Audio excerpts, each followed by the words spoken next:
আজকে এই বড় খেলা গাড়ি দিয়ে অনেক খেলবো।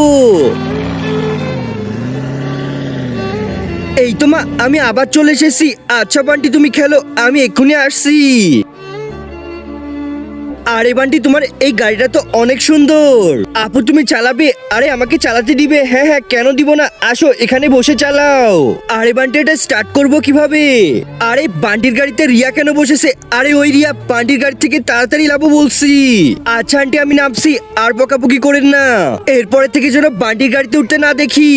আচ্ছা আন্টি, আর উঠবো না। আপু, আমার জন্য তোমাকে বোকা খাওয়া লাগলো। আরে বান্টি, আমি কিছু মনে করিনি। আরে আপু তো মন খারাপ করে চলে গেল। আচ্ছা বান্টি, আমি গেলাম।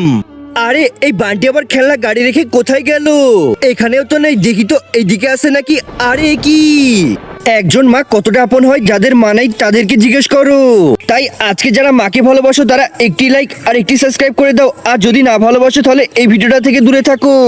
দেখছো বান্টি, ওই খেলনা গাড়ির থেকে এই পাতার গাড়ি অনেক ভালো। হ্যাঁ আপু, তুমি ঠিকই বলেছো। রিয়াকে বকা আমার ঠিক হয়নি।